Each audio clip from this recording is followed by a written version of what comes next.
दोस्तों इस वीडियो में हम बात करने वाले हैं DSSB PGT chemistry first grade chemistry की प्रिपरेशन स्ट्रेटजी के बारे में। देखो अगर प्रेजेंट टाइम पर देखा जाए तो स्टूडेंट की बहुत ही बड़ी समस्या है। आपको अच्छी तरह से पता है कि DSSB PGT first grade chemistry का सिलेबस अभी लेटेस्ट में ही जारी हुआ है और जो न्यू सिलेबस यहाँ पर जारी किया है DSSB ने, उसने लगभग सभी स्टूडेंट को यहाँ पर चौंका दिया है और एक तरह से मान के चलना टेंशन में डाल दिया है। ज्यादातर स्टूडेंट यहाँ पर परेशान हैं क्योंकि जो सिलेबस दिया है ना उसकी शकल देखकर ही ज्यादातर स्टूडेंट यहाँ पर डिप्रेशन में चले गए होंगे कि इतना बड़ा सिलेबस और इतना जो टफ सिलेबस दिया है उसको हम कम से कम समय में कैसे कवर करेंगे। अगर इतने बड़े सिलेबस को ढंग से हम कवर करने लग जाएंगे तो 1 साल में छोड़ो 2 साल में भी कवर नहीं होगा, जबकि हमारे पास ऑलरेडी टाइम यहाँ पर काफी कम रहेगा। बहुत ही जल्दी आप सबको अच्छी तरह से पता है कि एग्जाम यहाँ पर हो जाएगा, ज्यादा समय आपको मिलेगा ही नहीं। तो सवाल पैदा यहाँ पर यह होता है कि इतने बड़े सिलेबस को इतने कम समय में यहाँ पर कैसे कवर करेंगे। ऐसे केस में क्या 100% सिलेबस कवर किया जा सकता है? अगर कोई टॉपिक मुझे छोड़ना भी है तो कौन से टॉपिक को छोड़ूं, कौन से टॉपिक को पढ़ूं, क्या प्रिपरेशन स्ट्रेटजी यहाँ पर रहने वाले, एक एक चीज में यहाँ पर आपको बताने वाला हूं। देखो एक दुविधा तो स्टूडेंट के पास ये है ही सही कि बहुत बड़ा सिलेबस है, ठीक है। इसके अलावा एक दुविधा स्टूडेंट के पास एक और यहाँ पर है, उसके बारे में मैं आपको पहले बता देता हूं। देखो क्या परेशानी है कि आपका जो DSSB पीजीटी केमिस्ट्री का पेपर है उसके अंदर 300 क्वेश्चन आएंगे। कितने? 300 क्वेश्चन आएंगे। 300 क्वेश्चन इस तरह से पेपर के अंदर डिवाइड रहेगा। आप चाहो तो पूरी स्कीम को देख सकते हो वीडियो को पॉज करके। टोटल 300 क्वेश्चन यहाँ पर आने वाले हैं और 300 मार्क्स के ही होंगे, मतलब प्रत्येक क्वेश्चन 1 नंबर का रहेगा। अच्छा, इन 300 क्वेश्चन को अटेम्प्ट करने के लिए आपको 3 घंटे का समय मिलेगा, मतलब पर क्वेश्चन देखा जाए तो मात्र 36 सेकेंड आपको मिलेगा। अब ये जो 300 क्वेश्चन रहेंगे उनमें से जो 200 क्वेश्चंस होंगे वो आपके सब्जेक्ट के केमिस्ट्री के प्लस उसमें टीचिंग मेथोडोलॉजी करेंगे। टीचिंग मेथोडोलॉजी के मोस्ट प्रोबेबली 20 क्वेश्चन रहेंगे और 180 क्वेश्चन आपके केमिस्ट्री के इसके अंदर रहेंगे और बाकी जो क्वेश्चन है वो आप देख सकते हो 100 क्वेश्चन इस पार्ट के यहाँ पर रहेंगे। अब सबसे बड़ी समस्या क्या है? समस्या यहां पर एक्चुअली यह है कि आपको एक क्वेश्चन करने के लिए मात्र 36 सेकंड का समय मिलने वाला है। भाई 300 क्वेश्चन को करने के लिए 3 घंटे का समय, कैलकुलेशन करोगे समझ में आ जाएगा। एक क्वेश्चन के लिए मात्र 36 सेकंड का समय मिलेगा। देखो बहुत सारे स्टूडेंट तो ऐसे होते हैं जिनको 36 सेकंड तो क्वेश्चन को पढ़ने में लग जाता है, जबकि वहां तो आपको क्वेश्चन सॉल्व भी करना है। अच्छा, अगर मैं बात करूं जैसे कुछ क्वेश्चंस है, जैसे मान लो कि जनरल अवेयरनेस से रिलेटेड क्वेश्चंस है, हिंदी लैंग्वेज वगैरह से रिलेटेड क्वेश्चन है, तो हो सकता है आपको याद है तो तुरंत आप टिक कर दो, पढ़ा तुरंत आपने टिक कर दिया, नहीं याद है तो आपने छोड़ दिया। लेकिन जो सब्जेक्ट के क्वेश्चन है, केमिस्ट्री के क्वेश्चन है या फिर इस पार्ट की बात करें मेंटल एबिलिटी रीजनिंग वगैरह के क्वेश्चन है तो उनको अपन को सॉल्व भी करना पड़ता है। तो ऐसे केस में 36 सेकेंड अपने आप में बहुत ही कम समय है। कुल मिलाकर कह दूं तो 300 क्वेश्चन को करना तो बहुत बड़ी बात है, 300 क्वेश्चन को पढ़ने में ही 3 घंटे का समय यहाँ पर चला जाता है, ये मान के चलो आप। तो एक बात तो यहाँ पर ये फिक्स है कि टाइम बहुत कम है, नंबर ऑफ क्वेश्चन काफी ज्यादा है। क्लियर है? तो आपको टाइम को भी मैनेज करना है, हाँ? कम टाइम के अंदर ज्यादा क्वेश्चंस कैसे सोल्व करना है, ये चीज भी अपन यहाँ पर समझने की कोशिश करेंगे। दूसरी बात, जब सिलेबस आप ध्यान से देखोगे तो आपकी आंखें फटी के फटी रह जाएगी। यहाँ पर देख लिया होगा इसे आपने, लेकिन फिर देख लो। यहाँ पर देखो, अगर आप केवल अब मैं केमिस्ट्री के सिलेबस की बात कर लो स्पेशली, तो केमिस्ट्री के सिलेबस में देखो पीजीटी में ये DSSB में ये टॉपिक दे रखे है ना। आप वीडियो को पॉज करके आराम से पढ़े, ये टॉपिक दे रखे हैं, यहाँ पर ये टॉपिक दे रखे हैं। आप वीडियो को पॉज करो भाई, कोई दिक्कत नहीं। ये टॉपिक यहाँ पर दे रखे हैं और आपको ये टॉपिक दे रखे हैं। आपको यहाँ पर टोटल 70 टॉपिक दे रखे हैं और एग्जाम बहुत जल्दी हो जाएगा। तो सबसे बड़ा सवाल तो यहाँ पर है क्या इन 70 टॉपिक को, अच्छा ये 70 टॉपिक नहीं, मैं गलत बोल रहा हूं, एक्चुअली 70 चैप्टर है। कैसे? जैसे क्वांटम केमिस्ट्री कोई टॉपिक का नाम थोड़ी है भाई, क्वांटम केमिस्ट्री पूरा का पूरा चैप्टर है। अब सवाल पैदा ही होता है कि क्वांटम केमिस्ट्री में से क्या पढ़े, पता चले ढंग से अगर क्वांटम को पढ़ ले जाए तो 15 दिन में तो क्वांटम खत्म नहीं हो आपकी, हाँ? अब इतना समय थोड़ी दे, 70 टॉपिक को कंप्लीट करने में कितना समय जाएगा? तो क्या पढ़े क्या ना पढ़े, ये मेन चीज है। दूसरी बात, जैसे कोई केमिकल काइनेटिक्स चैप्टर दिया है, केमिकल काइनेटिक्स में ये नहीं दिया है भाई केमिकल काइनेटिक्स में किस लेवल के क्वेश्चन आएंगे, क्या पढ़ना है क्या नहीं पढ़ना, ये तो बताया ही नहीं। तो 70 चैप्टर है ये, है ना। तो अपने आप में अगर इनको ढंग से कवर करो ना भाई, तो 1 साल छोड़ो 2 साल कम पड़ जाए इतने बड़े सिलेबस को कवर करने में, क्योंकि देखा जाए तो इन्होंने शुरू से लेके लास्ट तक का सब कुछ डाल दिया इसमें। अच्छा, ये तो सब्जेक्ट की बात हो गई। अब सब्जेक्ट के साथ साथ अगर आप बाकी चीजें देखो यहाँ पर, तो वो भी दे रखी है, जनरल एप्टीट्यूड वगैरह, रीजनिंग वगैरह, टीचिंग मेथोडोलॉजी वगैरह, ये सारी चीजें भी दे रखी है।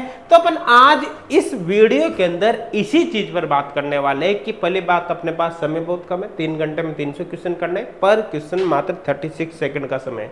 दूसरी बात, सिलेबस काफी लेंथी है, ठीक है ना। अब इस सारी प्रॉब्लम को कैसे खत्म किया जाए, कम से कम समय में कैसे यहाँ पर काम करेंगे, इसी बात पर मैं यहाँ पर बात आगे बढ़ाने वाला हूँ। क्लियर है भाई, समझना। चलो यहाँ पर अपन आगे चलने की कोशिश करते हैं। देखो भाई, एक बात यहाँ पर फिक्स है, कितने बड़े सिलेबस को कवर करना पॉसिबल ही नहीं है इतने कम समय में। तो सवाल पैदा ये होता है कि कौन से टॉपिक अपन को पढ़ना चाहिए, क्योंकि सारे टॉपिक तो पढ़ना पॉसिबल ही नहीं, 100% सिलेबस नहीं किया जा सकता, इम्पॉसिबल। अगर कोई करेगा भी सही ना, तो मान के चलना उसने रट्टा मारा है, उससे क्वेश्चन अटेम्प्ट नहीं होंगे, ये पक्का बता रहा हूं मैं आपको, ठीक है। अब यहां पर देखो, अगर आप DSSB का 2021 का पेपर उठाकर देखोगे, कौन सा, 21 का, 21 का, ठीक है, तो आपको पता चलेगा कि DSSB का 2021 का जो पेपर है ना, वो डिक्टो इसी सिलेबस से है जो भी इन्होंने लेटेस्ट में जारी किया था। 2021 में DSSB ने सिलेबस जारी किया ही नहीं था, ये आपको अच्छी तरह से पता है। लेकिन वाकई में उस समय भी जो पेपर इन्होंने दिया था वो इसी सिलेबस से दिया था। मतलब एक तरह से DSSB ने प्लानिंग पहले कर ली होगी उस समय, ठीक है ना। बस उस समय उन्होंने आपको सिलेबस दिखाया नहीं कि ये सिलेबस है, इसमें से हम पेपर बना रहे हैं। बस अब क्या किया है, वही सिलेबस दिखा दिया, लेकिन पेपर इसी सिलेबस के बेसिस पर पहले DSSB दे चुके हैं। ये बात आप दिमाग में फिक्स कर लेना। और उसी पेपर का एनालिसिस यहाँ पर करते हैं, तो आपको पता चलेगा कि कौन से टॉपिक में से पहले क्वेश्चन दिए और कौन से में से नहीं दिए हैं। तो यहाँ पर मैं बता दूं, जैसे जनरल फिजिकल केमिस्ट्री की बात करते हैं, तो पहले इन्होंने 3 क्वेश्चन दिए। ध्यान देना, यहाँ पर जो ब्रैकेट में लिखे हुए हैं नंबर ऑफ क्वेश्चन है कि 2021 के पेपर में किस टॉपिक में से कितने क्वेश्चन आए। तो जनरल फिजिकल केमिस्ट्री में से 3 क्वेश्चन आए। अब देखो, जनरल फिजिकल केमिस्ट्री में सब कुछ आ जाता है, इसमें बेसिक कॉन्सेप्ट ऑफ केमिस्ट्री आ जाता है, मोल कॉन्सेप्ट आ जाता है, रेडॉक्स आ जाता है, और भी छोटी मोटी जितने भी कॉन्सेप्ट है सब कुछ आ जाता है, और बिल्कुल बेसिक सा पार्ट है, बहुत आसानी से कवर कर सकते हो 3 क्वेश्चन। अच्छा, आपका जो 70 टॉपिक है उसमें जब आप सिलेबस देखोगे तो उन 70 में आपको बेसिक कॉन्सेप्ट ऑफ केमिस्ट्री दिखेगा, रेडॉक्स रिएक्शन दिखेगा। आपको इनको अलग से पढ़ने की कोई नीड नहीं, जनरल फिजिकल केमिस्ट्री उठा, ऑटोमेटिक सब कुछ कवर हो जाएगा, आपको इनको सर्च करने की कोई आवश्यकता है ही नहीं, ठीक है। तो अपने आप इंपॉर्टेंट टॉपिक है, छोटा सा टॉपिक है, एटॉमिक स्ट्रक्चर छोटा सा टॉपिक है, सब जानते हो, कुछ बताने की जरूरत है ही नहीं, तो ये आपको पढ़ना है। अब क्वांटम केमिस्ट्री की बात करें तो क्वांटम केमिस्ट्री अपने आप में काफी ब्रॉड पार्ट है, लेकिन जब आप यहाँ पर इसमें से जो 8 क्वेश्चन आए, इन 8 क्वेश्चन को अगर यहाँ पर आप देखोगे तो आपको पता चलेगा कि क्वांटम केमिस्ट्री के जो क्वेश्चन है वो कहाँ से उठे, वो बेसिक क्वांटम केमिस्ट्री से उठे हैं भाई, ठीक है ना। जिसमें आप यहाँ पर बात कर सकते हो जैसे 1D box, 2D box, 3D box, operators वगैरह, इन सब चीजों से यहाँ पर बेसिकली क्वेश्चन उठे जो नॉर्मल क्वेश्चन है। क्लियर है, तो आपको ऑटोमेटिक पता चलेगा कि क्वांटम में हमको पढ़ना क्या है। तो क्वांटम को इतनी डिटेल में जाने की जरूरत नहीं है, आपको बेसिक क्वांटम केमिस्ट्री पढ़नी है। फिर भी समझ में नहीं तो एक बार PYQs देख लेना। और अच्छा, अब जैसे HGOD क्लासेस से बहुत सारे स्टूडेंट जुड़े, बहुत सारे स्टूडेंट ने ऑलरेडी DSSB PGT का कोर्स ले रखा है, तो आपको बता देता हूं, आपको जो क्वांटम केमिस्ट्री कोर्स में प्रोवाइड करी गई है, आपको केवल वही पढ़ना है, उसी में से सब कुछ आ जाएगा। आपको अलग से कहीं पर भी ज्यादा डीप में जाने की कोई आवश्यकता नहीं। 8 क्वेश्चन क्वांटम से आएंगे तो मान के चलना कि 8 के 8 क्वेश्चन या कम से कम 7 क्वेश्चन आपके उसी मैटर में से बैठ जाएंगे। क्लियर है भाई, समझ रहे हो। अब इसी तरह से सॉल्यूशन चैप्टर है केमिकल काइनेटिक्स। अब देखो, केमिकल काइनेटिक्स में ही देखा जाए तो 9 क्वेश्चन है, तो अपने आप में कितना इंपॉर्टेंट टॉपिक है, मतलब केमिकल काइनेटिक्स बहुत इंपॉर्टेंट टॉपिक है। और केमिकल काइनेटिक्स चैप्टर अपने आप में काफी बड़ा है। आप जब ये जो 70 टॉपिक है उसमें जब देखोगे तो आपको एक ट्रांसपोर्ट फिनोमिनान, सरफेस फिनोमिनान और पास्ट रिएक्शंस वगैरह ये टॉपिक भी मिलेंगे। अरे भाई कोई जरूरत नहीं है, आपको सर्च ही नहीं करना टॉपिक, कोई फायदा नहीं, एक भी क्वेश्चन नहीं आने वाला, मान के चलना। और जहां से क्वेश्चन आएंगे वो बिल्कुल बेसिक है, जैसे आपको वही चीजें पढ़नी है। कौन सी चीजें, जैसे फर्स्ट ऑर्डर रिएक्शन क्या है, सेकंड ऑर्डर रिएक्शन क्या है, रेट ऑर्डर ऑफ रिएक्शन कैसे फाइंड करोगे, मॉलिक्यूलरिटी ऑफ रिएक्शन कैसे फाइंड करोगे, RNA सीक्वेंस वगैरह, थ्योरी ऑफ रिएक्शन रेट वगैरह, ये चीजें आपको बेसिकली पढ़ने हैं।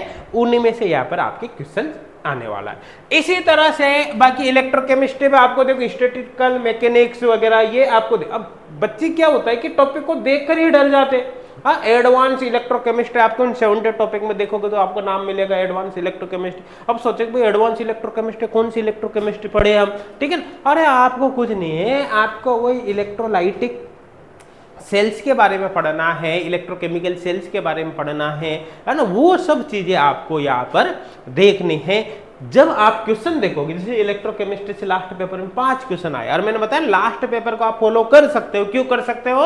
क्योंकि 2021 का पेपर पूरा इसी सिलेबस से बनाया गया है, ठीक है ना। तो आपको पता चलेगा कि यार ये सब फोकट की चीजें हैं, ये सब करने की जरूरत ही नहीं है। अच्छा, दूसरी बात, अगर आप सोचो कि नहीं यार क्वेश्चन बहुत ही हाई लेवल के आ गए तो फिर हमारा क्या होगा, तो आपको घबराने की जरूरत नहीं। क्यों? क्योंकि अगर मान लो बहुत ही हाई लेवल के क्वेश्चन आ जाए, ऐसे क्वेश्चन आ जाए जो बच्चों को समझ में ही नहीं आ रहा, तो मैंने आपको बताया ना, आपके पास समय बहुत कम है। आपको 3 घंटे में 300 क्वेश्चन अटेम्प्ट करने हैं। मैंने बताया कि ज्यादातर स्टूडेंट तो 3 घंटे में 300 क्वेश्चन को पढ़ भी नहीं सकते ढंग से, उनको सोल्व करना बहुत दूर की बात है। तो आपको क्या लगता है, बहुत ही हार्ड क्वेश्चन आ जाएगा तो फिर कट ऑफ कितनी ऊपर जाएगी? कट ऑफ बिल्कुल डाउन हो जाएगी, मान के चलना है ना। इसलिए घबराने की कोई जरूरत नहीं है। बस यहाँ पर ये चीज है, मेन मुद्दा आपकी प्रैक्टिस का रहेगा कि कम से कम समय में ज्यादा क्वेश्चन कैसे सोल्व करें। उसके लिए देखो सबसे बेस्ट चॉइस होती है कि ऑनलाइन टेस्ट सीरीज वगैरह आप ज्वाइन करके रखो। अगर आपने एचकोड क्लासेस से कोर्स ले रखा है तो फिर आपको एक्स्ट्रा कुछ भी करने की जरूरत नहीं। मैक्सिमम टॉपिक ऑलरेडी कोर्स में अवेलेबल है, और कुछ टॉपिक बच रहे हैं उनको भी हम जल्दी ही कोर्स में ऐड कर देंगे। टेस्ट सीरीज वगैरह उसमें रहती है। तो एचकोड क्लासेस की स्टूडेंट को तो कुछ भी टेंशन नहीं लेने भाई, है ना। आपको केवल कोर्स को फॉलो करना है। लेकिन कोई स्टूडेंट अगर सेल्फ स्टडी भी कर रहा है तो आपको प्रैक्टिस पर ज्यादा से ज्यादा फोकस यहाँ पर करना है। अब थर्मोडायनेमिक्स में अपने आप में 11 क्वेश्चन है जो बहुत ही ज्यादा वेटेज आप रखते हैं, और इसमें आपको एक टॉपिक भी मिलेगा, है ना, इरिवर्सिबल थर्मोडायनेमिक्स। देखो काय के लिए चक्कर में पढ़ना है भाई, वही नॉर्मल थर्मोडायनेमिक्स पढ़ने क्वेश्चन आप देखोगे ऑटोमेटिक आपको पता चलेगा, है ना। सारी चीजें वही यहाँ पर रहने वाली। स्टैटिस्टिकल थर्मोडायनेमिक्स देखो यहाँ पर आपको पता है कि 70 टॉपिक है आपके सिलेबस में। अब ये मैंने आपको पहले ही क्लियर कर दिया कि आप क्या कोई सा भी स्टूडेंट उन 70 टॉपिक को एग्जैक्टली कंप्लीट नहीं कर सकता इतने कम समय में। तो ऐसे केस में आपको टेंशन नहीं लेनी, क्लियर है। आपको बिल्कुल भी टेंशन यहां पर लेने की जरूरत नहीं है। आप ये चूज कर सकते हो कि 70 टॉपिक में से आपको केवल इन टॉपिक को पढ़ना है, और उसके लिए भी मैंने तरीका बता दिया। जैसे अगर स्टैटिस्टिकल थर्मोडायनेमिक्स आप देखोगे तो भाई क्वेश्चन नहीं आएंगे, और आएंगे तो बाई चांस एक आध क्वेश्चन आ सकता है, बाकी क्वेश्चन आने की प्रोबेबिलिटी नहीं है, क्योंकि हार्ड क्वेश्चन पेपर बनाया ही नहीं जा सकता। अगर बना दिया तो भाई इतना कम समय जो दिया है उसका कौन क्या करेगा, है ना। इसलिए ये टेंशन आप दिमाग से यहाँ पर बिल्कुल ही निकाल दो। अब इसी तरह से सरफेस केमिस्ट्री देख सकते हैं, क्लियर है यहाँ तक। बाकी यहाँ पर सीधी सीधी बात है, जैसे स्टेट ऑफ मैटर है। अब स्टेट ऑफ मैटर में सॉलिड लिक्विड गैस आता है। पिछला पेपर देखोगे तो आपको पता चलेगा लिक्विड और गैस में से कोई क्वेश्चन नहीं, लेकिन सॉलिड में से। लेकिन इस टॉपिक को बिल्कुल भी हल्के में आप मत लेना। स्टेट ऑफ मैटर आपको कंप्लीट ही पढ़ना है, लिक्विड स्टेट भी पढ़ना है, गैस भी पढ़ना है, सॉलिड भी पढ़ना है, क्योंकि यहाँ पर रिवर्स भी हो सकता है। पता चले कि इस बार सॉलिड में से एक क्वेश्चन दे दे और बाकी गैस में से दे दे, है ना। तो इसलिए पूरा का पूरा चैप्टर काफी इंपॉर्टेंट है, आपको पढ़ना ही पढ़ना है। बाकी इसके अंदर स्टेट ऑफ मैटर में देखो ये टॉपिक आपको जो 70 टॉपिक का मैंने लिस्ट में नाम बताया उनमें आपको ये टॉपिक देखने को मिलेगा। अलग से कुछ भी इन पर ध्यान देने की जरूरत नहीं है। ऑटोमेटिक जैसे ही इन टॉपिक को आप कवर करोगे ये ऑटोमेटिक यहाँ पर आपके कवर हो जाएंगे। अब नेक्स्ट यहाँ पर देखते हैं, पर नेक्स्ट क्या है ना, इक्विलिब्रियम। अब इक्विलिब्रियम में आयनिक इक्विलिब्रियम होता है, केमिकल इक्विलिब्रियम होता है, फेज इक्विलिब्रियम होता है। देखो फेज इक्विलिब्रियम से यहाँ पर इतने क्वेश्चन आने की पॉसिबिलिटी नहीं है, लेकिन भाई आप बेसिकली केमिकल इक्विलिब्रियम और आयनिक इक्विलिब्रियम को जरूर यहाँ पर कवर कर लेना। अब न्यूक्लियर केमिस्ट्री की बात करें तो 4 क्वेश्चन है, अलग से कुछ ध्यान देने की जरूरत नहीं, बेसिक न्यूक्लियर आपको देखना है। इसी तरह से एनालिटिकल केमिस्ट्री, देखो एनालिटिकल केमिस्ट्री में सब आ जाता है, ओलियोमेट्रिक एनालिसिस वगैरह दुनिया भर की चीजें सब आ जाता है। यहाँ पर एनालिटिकल टेक्निक्स वगैरह भी आ जाते हैं, टीजीए वगैरह। देखो ज्यादातर जो क्वेश्चंस आपको देखने को मिलेंगे ना वो बेसिकली नॉर्मल जो टाइट्रेशंस वगैरह के क्वेश्चन से सिंपल एनालिटिकल टेक्निक से रिलेटेड है वो आपको देखने को मिलेगा। एनालिटिकल केमिस्ट्री आप जरूर देख लेना, क्वेश्चंस देखोगे ऑटोमेटिक आपको पता चलेगा, ठीक है। इसी तरह बायोफिजिकल को आप कंप्लीट इग्नोर कर सकते हो। देखो आप ये समझो कि 3 चैप्टर है बायोकेमिस्ट्री। बायोकेमिस्ट्री में बायो इनऑर्गेनिक है, बायो ऑर्गेनिक है, बायो फिजिकल है, ठीक है ना। अब अगर क्वेश्चंस आते हैं तो सबसे ज्यादा पॉसिबिलिटी रहेगी आपके क्वेश्चंस आने के बायो ऑर्गेनिक मतलब बायोमोलिक्यूल्स, जिसमें कार्बोहाइड्रेट्स वगैरह आ जाता है ना, जहाँ पर प्रोटीन्स वगैरह आ जाता है, इसके साथ साथ कौन सा आ जाता है, अमीनो एसिड्स वगैरह आ जाता है, डीएनए आरएनए वगैरह, ये सारी चीजें यहाँ पर आ जाती है। तो आपको इन पर ज्यादा फोकस करना है। इसके अलावा थोड़ा बहुत टर्पिनोइड, स्टेरॉइड वगैरह ये आप देख लेना, ज्यादा कुछ देखने की जरूरत नहीं है। और इसके बाद सेकंड प्रायोरिटी पर आप लेना बायो इनऑर्गेनिक केमिस्ट्री, और बायो फिजिकल को भूल जाना। हाँ, आप पेपर देख लेना आएगा, जब आपको सिंगल क्वेश्चन आपको बायो फिजिकल से नहीं मिलेगा तो मेन जो प्रोबेबिलिटी बायो ऑर्गेनिक जिसमें बायोमोलिक्यूल्स हो गया, और दूसरा क्या हो गया बायो इनऑर्गेनिक केमिस्ट्री जिसमें हीमोग्लोबिन वगैरह आ जाएगा, मायोग्लोबिन वगैरह, ये सारी चीजें यहाँ पर आ जाएगी। ग्रुप थ्योरी यहाँ पर दे रखी है। अब देखो ग्रुप थ्योरी अपने आप में बहुत बड़ा टॉपिक है, लेकिन अगर आपके क्वेश्चंस आते हैं यहाँ पर DSSB लेवल पर तो बहुत ही हाई फाई लेवल के क्वेश्चन नहीं आएंगे ग्रुप थ्योरी से। ग्रुप थ्योरी से बेसिकली सिमेट्री वगैरह के क्वेश्चन आ सकते हैं, है ना, जैसे किसमें C2 सिमेट्री है, किसमें C3 symmetry, plane of symmetry किसमें, इम्प्रॉपर एक्सिस ऑफ सिमेट्री किसमें, सेंटर ऑफ सिमेट्री किसमें है, तो इस तरह के क्वेश्चन आ सकते हैं। सिंपल पॉइंट ग्रुप वगैरह से रिलेटेड क्वेश्चन आ सकते हैं, या करेक्टर टेबल का बेसिक क्वेश्चन आ सकता है, लेकिन हाई लेवल के क्वेश्चन बिल्कुल भी नहीं आएंगे, है ना। जल्दी ही जो एचकोड क्लासेज एप्लीकेशन पर जो DSSB PGT का कोर्स है उसके अंदर भी ग्रुप थ्योरी को ऐड किया जाएगा, ठीक है ना। फिलहाल अभी उसके अंदर ग्रुप थ्योरी नहीं है, तो अगर कोई एचकोड क्लासेज के स्टूडेंट भी इस वीडियो को देख रहे हैं तो फिर आपको वहां पर टेंशन नहीं लेना, कोर्स के अंदर इस टॉपिक को ऐड कर दिया जाएगा, ठीक है भाई। आगे यहाँ पर बात करें पीरियोडिक टेबल, इनमें कुछ बताने लायक है ही नहीं, GIOC, केमिकल बॉन्डिंग वगैरह, इनमें अच्छा अब कोऑर्डिनेशन केमिस्ट्री में देखो, आप जब उन 70 टॉपिक में देखोगे तो ये चीजें आपको देखने को मिलेगी, लेकिन कोऑर्डिनेशन केमिस्ट्री के जब क्वेश्चन उठाकर देखोगे ना तो आपको शुरू से लेकर लास्ट तक के मिलेंगे। क्लियर है? तो आपको सब कुछ पढ़ना है यहाँ पर, है ना। जैसे यहाँ पर आइसोमेरिज्म कोऑर्डिनेशन कंपाउंड्स पढ़ना है, बॉन्डिंग इन कोऑर्डिनेशन कंपाउंड जिसमें UBT आ गया, CFT आ गया, है ना, crystal field theory, valence bond theory आ गया, ये सब चीजें आपको पढ़ना है। इसके अलावा इनऑर्गेनिक रिएक्शन मैकेनिज्म तो आपको अलग से सिलेबस में दे ही रखा है, इसके साथ साथ ऑर्गेनोमेटेलिक केमिस्ट्री आपको यहाँ पर देखनी है, ठीक है ना। आपने कोर्स ज्वाइन कर रखा हो तो फिर तो आपको कुछ भी एक्स्ट्रा आप भूल जाओ फिर सिलेबस को, क्योंकि जहां से क्वेश्चन आने की प्रोबेबिलिटी हम उसमें डाल देंगे, उसके अलावा आपको कुछ भी पढ़ने की जरूरत नहीं। इसी तरह D ब्लॉक और F ब्लॉक एलिमेंट्स यहाँ पर, इनको तो आपको पढ़ ही लेना है, ठीक है। हाइड्रोजन से देखो लास्ट टाइम कोई क्वेश्चन नहीं है, लेकिन हाइड्रोजन चैप्टर पढ़ना है, सिंपल 11th क्लास का चैप्टर है, आप वही से इसको पढ़ सकते हो अगर सेल्फ स्टडी कर रहे हो तो, ठीक है। मेटलर्जी, इसी तरह से मेटलर्जी भी कवर करना है, छोटा सा चैप्टर है, ठीक है। बायो इनऑर्गेनिक में ऑलरेडी बात कर ही चुका हूं इसके बारे में, ठीक है ना। इसी तरह से ऑर्गेनिक केमिस्ट्री की बात करें, अब देखो ऑर्गेनिक केमिस्ट्री में उन 70 टॉपिक को आप देखोगे तो आपको इस तरह से सिलेबस मिलेगा, हाइड्रोकार्बन, एरोमेटिक हाइड्रोकार्बन वगैरह, ये इस तरह से एल्कोहल, ईथर वगैरह, ऐसे सिलेबस आपको देखने को मिलेगा। देखो अगर आप इनको इंडिविजुअली इस तरह से कवर करते हो तो आपको बहुत ही ज्यादा समय यहाँ पर खराब होगा। और हो सकता है आपने कोई टॉपिक पढ़ लिया, एल्कोहल पढ़ लिया, क्वेश्चन आ जाए एग्जाम में थोड़ा सा घुमा फिरा कर दे दिया, हो सकता है उस क्वेश्चन को आप नहीं कर पाओ अटेम्प्ट, तो आपको ऑर्गेनिक केमिस्ट्री को भूल जाओ, इस तरह के सिलेबस को आप भूल जाओ, कोई फायदा नहीं है, ठीक है ना। आप सीधा सीधा ऑर्गेनिक केमिस्ट्री को केवल इस पार्ट में पढ़ लो कि जनरल ऑर्गेनिक पढ़ लो, हिस्टेरियो पढ़ लो, रिएक्टिव इंटरमीडिएट पढ़ लो, रिएक्शन मैकेनिज्म पढ़ लो, और इसके अलावा ऑर्गेनिक ट्रांसफॉर्मेशन एंड FGI पढ़ लो।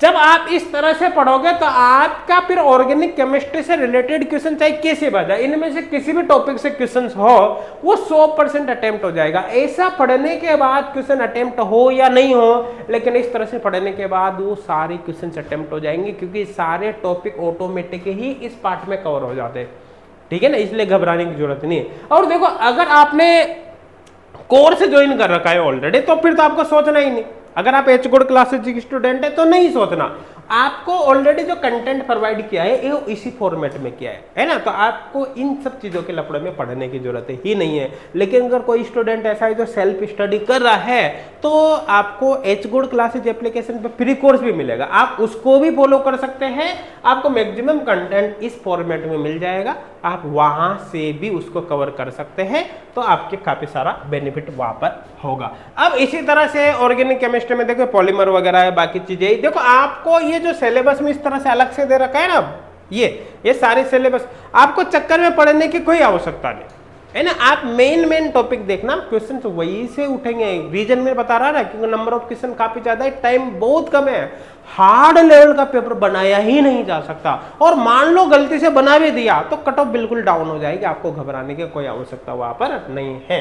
आई थिंक क्लियर हो गया होगा। अब देखो इसी तरह से ऑर्गेनिक का बाकी है। अब जैसे यहाँ पर देखो एक चीज समझना, जैसे अभी इंटर डिसिप्लिनरी टॉपिक है, तो इंटर डिसिप्लिनरी टॉपिक में देखो नैनो केमिस्ट्री के 4 क्वेश्चन है, ग्रीन केमिस्ट्री के 2 क्वेश्चन है लास्ट पेपर में। अब बाकी आप सिलेबस उठाकर देखोगे, सिलेबस में ये सब भी है ना, पहले क्वेश्चन आया ना फिर आएगा। फिर बता रहा हूं मैक्सिमम जो क्वेश्चन आने की प्रोबेबिलिटी वो नैनो और ग्रीन से ही आने की पॉसिबिलिटी है। इसका मतलब सीधी सीधी बात है, बाकी चैप्टर को आप ढूंढना बंद कर दो। और इसे भी मैंने बताया ना 100% सिलेबस कवर किया ही नहीं जा सकता। अब इसी तरह से अगर स्पेक्ट्रोस्कोपी की बात करें तो आपके सिलेबस में ऐसे दे रखा है, बहुत से स्टूडेंट समझ ही नहीं पाएंगे कि पढ़ना क्या है। लेकिन सीधी सीधी बात है, आपको पढ़ना क्या है, यूवी, आईआर, एनएमआर, मास और माइक्रोवेव पढ़ना है। क्वेश्चन यही से आएंगे और पहले भी यही से आए थे, ठीक है ना। और ये मॉलिक्यूलर स्पेक्ट्रोस्कोपी वगैरह सब, ये सब उसमें इंक्लूड हो जाते हैं। तो आपको कुल मिलाकर ये पढ़ना है, मेरे हिसाब से समझ में आ गया होगा। अब देखो यहाँ पर ये सारी चीज, अच्छा ये टीचिंग मेथोडोलॉजी वगैरह है, बाकी चीजें क्लियर, यहाँ पर बाकी चीजें है ही सही, ठीक है ना। अब यहाँ पर मैं बता देता हूँ, देखो ये सारे टॉपिक तो आपके सामने हो गए। अब आप यहां पर ये डिसाइड करो, क्योंकि मैंने ये तो बता दिया आपको कि सब कुछ आप नहीं पढ़ सकते, संभव ही नहीं है। तो आप सबसे पहले यहां पर ये डिसाइड करो कि आपके पास टोटल में इतने टॉपिक है, ठीक है। तो सबसे पहले तो डिसाइड करो कि इनमें से आपको कौन सा टॉपिक पढ़ना है, कौन सा नहीं पढ़ना, ये डिसाइड करो। कैसे डिसाइड करोगे, सारे टॉपिक का मैंने वेटेज लगभग आपको क्लियर कर दिया कि किस टॉपिक से ज्यादा मार्क्स के क्वेश्चन आने की पॉसिबिलिटी है और किससे कम मार्क्स के आने की पॉसिबिलिटी है। तो आप उनमें से लगभग मान के चलो कि आप अपना टारगेट फिक्स करो कि आपको लगभग 80% सिलेबस ही कवर करना है, 100% के चक्कर में आपको बिल्कुल भी नहीं पढ़ना। अब जब आप 80% सिलेबस यहाँ पर कवर करोगे तो 80% में आपको कौन से टॉपिक लेने हैं, जिन टॉपिक से क्वेश्चंस आने की प्रोबेबिलिटी काफी ज्यादा है। कैसे पता चलेगा, वीडियो में मैंने आपको ऑलरेडी बताया, ठीक है।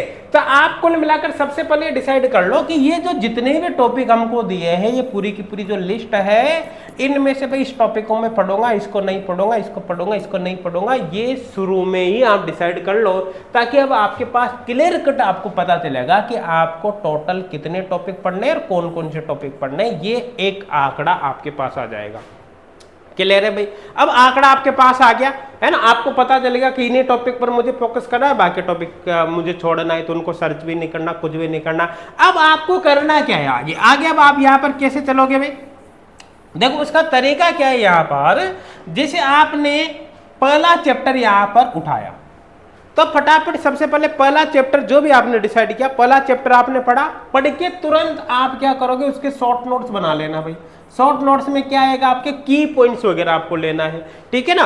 और जैसे आप पहला चैप्टर कंप्लीट करोगे, उसके शॉर्ट नोट्स बनाओगे, तो फटाफट उसकी क्वेश्चन प्रैक्टिस करना है ना। अगर आपने कोर्स वगैरह ले रखा है तो उसके ऑनलाइन टेस्ट वगैरह अटेम्प्ट कर लेना, नहीं ले रखा हो तो कम से कम आप कुछ क्वेश्चन तो किसी भी बुक से उस चैप्टर के जरूर सोल्व कर लेना, ताकि आपको पता चले कि आपने जो पढ़ा है वो काम करेगा भी या नहीं करेगा, आपने ढंग से पढ़ा भी है या नहीं पढ़ा, पता चले आपने रट्टा लगा लिया वहीं से, ठीक है ना।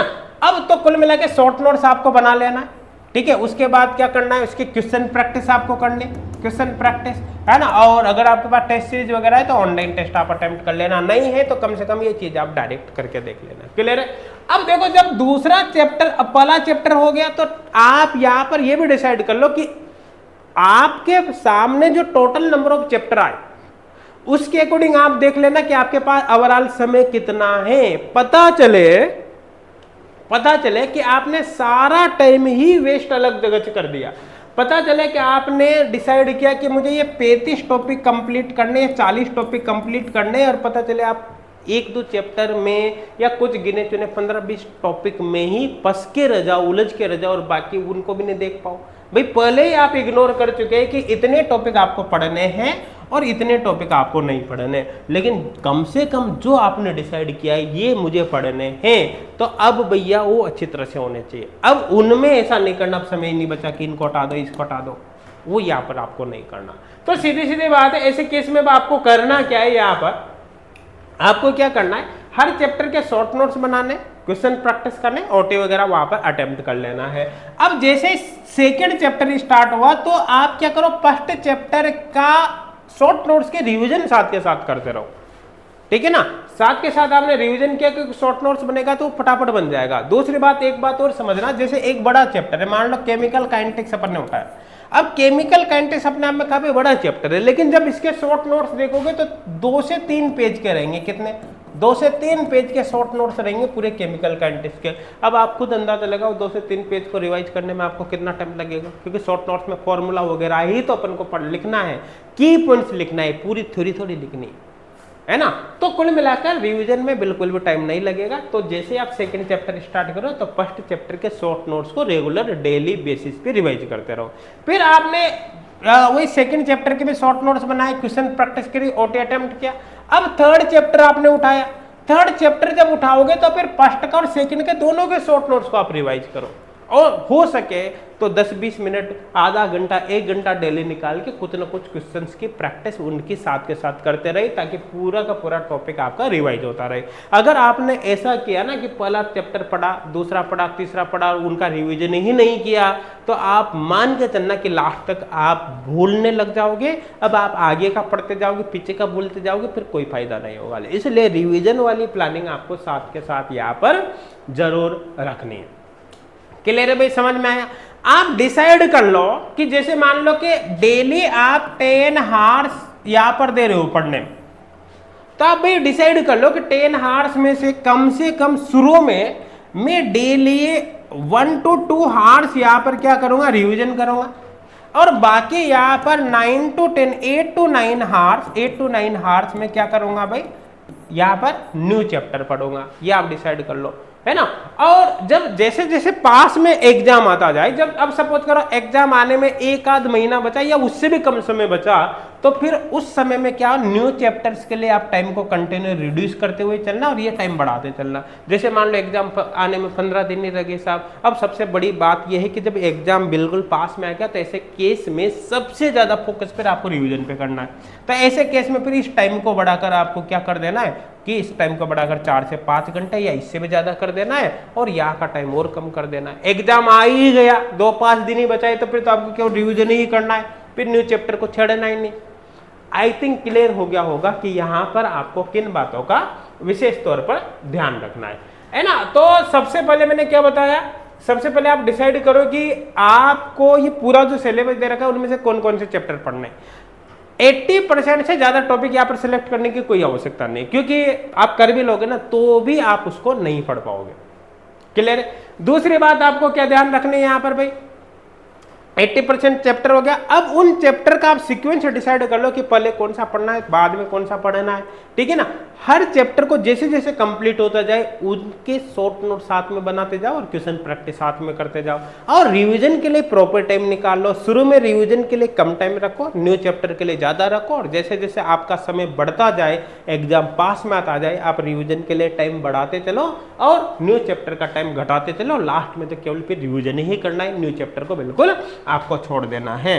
अब देखो यहाँ पर जितने भी टॉपिक आपको बताए, इनमें से अगर आपने एचगुड क्लासेस पर पेड कोर्स ले रखा है तो फिर आपको घबराने की जरूरत नहीं, जहां से भी क्वेश्चन उठ सकता है हम उसी के अंदर आपको प्रोवाइड कर देंगे। लेकिन अगर आपने पेड कोर्स ज्वाइन नहीं भी किया और कुछ टॉपिक आपको पढ़ने हैं तो भाई फ्री कोर्स जो है फर्स्ट ग्रेड का, उसके अंदर 650 प्लस वीडियो लेक्चर्स है ना। अब आपको आपकी जो टॉपिक है इन्हीं में से फ्री कोर्स के अंदर टॉपिक ढूंढ लेना है, और वहां से आप फ्री कोर्स के अंदर से भी टॉपिक को कवर कर सकते हैं, ठीक है। और फ्री कोर्स से देखो आपका मैक्सिमम काम हो जाएगा, बहुत सारा काम यहाँ पर हो जाएगा। लेकिन अगर आप पेड कोर्स पर जाते हो तो पेड कोर्स की जो प्राइस है वो हमने मात्र यहाँ पर 2624 रुपये रखी है। हालांकि प्राइस वहाँ पर आपको ज़्यादा मिलेगी, लेकिन कोर्स ज्वाइन करते समय जब टारगेट DSSB कूपन कोड आप अप्लाई करोगे तो प्राइस ऑटोमेटिक यहाँ पर कम हो जाएगी, 2624 रुपये हो जाएगी। और इसकी जो वैलिडिटी रहेगी आपके एग्जाम तक रहेगी। यहाँ पर आपको DSSB का कंप्लीट कॉम्बो कोर्स भी मिल जाएगा, केवल टेस्ट सीरीज भी मिल जाएगी, केवल क्वेश्चन बैंक भी मिल जाएगा। आप अपने आवश्यकता अनुसार ज्वाइन कर सकते हो। बाकी इसकी डिटेल आपको इसी वीडियो के डिस्क्रिप्शन में और कमेंट सेक्शन में मिल जाएगी, वहां पर डिटेल वीडियो मिल जाएगा, वो देख लेना। बाकी एप्लीकेशन आप जरूर डाउनलोड कर लेना, है ना। एप्लीकेशन का लिंक भी आपको डिस्क्रिप्शन में मिल जाएगा। एप्लीकेशन पर आपको पेड कोर्स ज्वाइन करना या नहीं करना वो अलग बात है, लेकिन फ्री कोर्स जरूर ज्वाइन कर लेना। इससे आपकी प्रिपरेशन में काफी ज्यादा हेल्प आपको मिलने वाली है। Thank you.